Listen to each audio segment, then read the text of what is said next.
तत्पदं येन तस्मै श्री गुरुवे नमः।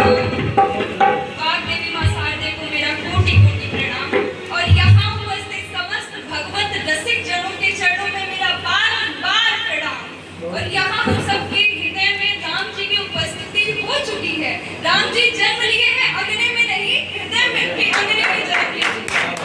और इसी पर आधारित मेरी ये पंक्तियां भी है।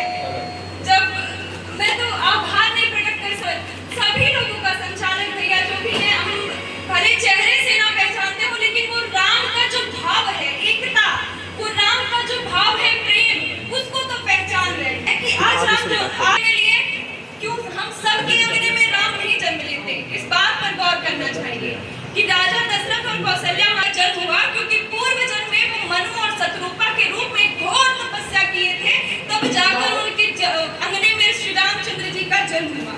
हम सब भी बहुत बड़ी बड़ी प्रतिष्ठाओं और पद की आकांक्षा करते हैं।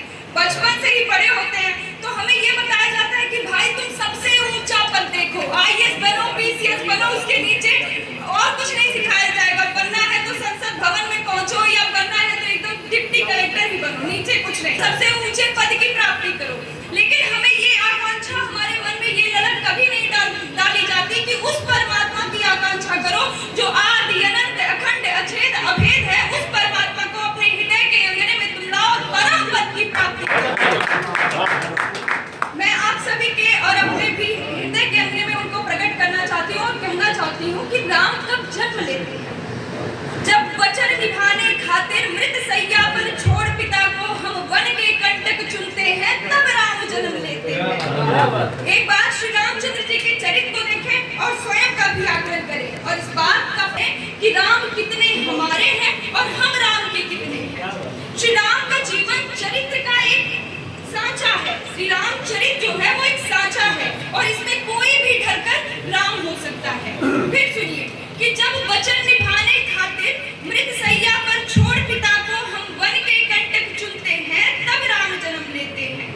राजभवन में पलने वाले बड़े हर्ष से जब उसकी सैया पर सोते हैं, तब राम राजभवन में पलने वाले बड़े हर्ष से जब उसकी सैया पर सोते हैं, तब राम जन्म लेते हैं। निर्जन वन में सुंदर तन से आमंत्रण मिलने पर भी यदि मन ना डोले, तब राम जन्म लेते हैं।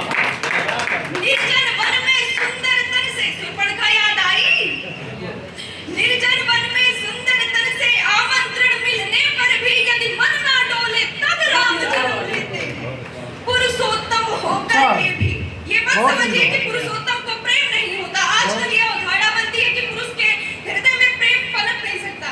माफ कीजिएगा अगर हमारी आवाज थोड़ी बुलंद हो जाती है कभी-कभी, ये बुलंद होना पुरुषोत्तम होकर के भी प्रिया हरण पर अति व्याकुल हो कि खगमृग से भी रास्ता पूछो, तब राम जन्म लेते हैं।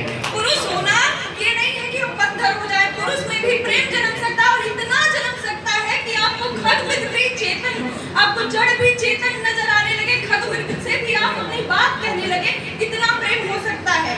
पुरुषोत्तम होकर के भी प्रिया हरण पर अति व्याकुल हो कि खगमृग से भी रास्ता पूछो, तब राम जन्म लेते हैं। चाहे अपने घर की नारी हो या वन में कोई बिचारी हो, चाहे अपने घर की नारी हो या वन में कोई बिचारी हो, बिन साधन के बिन सेना के रक्षा हेतु उद्यत हो जाओ, तब जन्म लेते हैं। चाहे रावण जैसा शत्रु हो या सागर जैसा जड़ बुद्धि, चाहे रावण जैसा शत्रु हो या सागर जैसा जड़ बुद्धि, युद्ध से पहले विनय चुनो, तब राम जन्म लेते हैं। प्रजा के खातिर जब राजा, अब राजा क्या महत्ता देखिए, अक्सर हम सब लोग में, क्योंकि ये जीव की दशा ही है, अधोगति, ये पतन की ओर जाता ही है, हम सबकी बहुत इसमें कमी नहीं है। जब भी हम राजा के पद पे कहीं पहुंचते हैं तो संग्रहण करने की हमारी एक आदत लग जाती है, ये रख ले, वो रख ले, वो रख ले।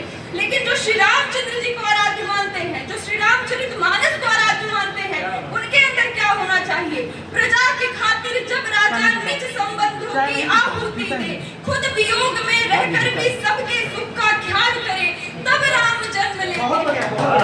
अर्थ समझिए कि जिन सीता मैया की रक्षा है तो उन्होंने पूरा रामायण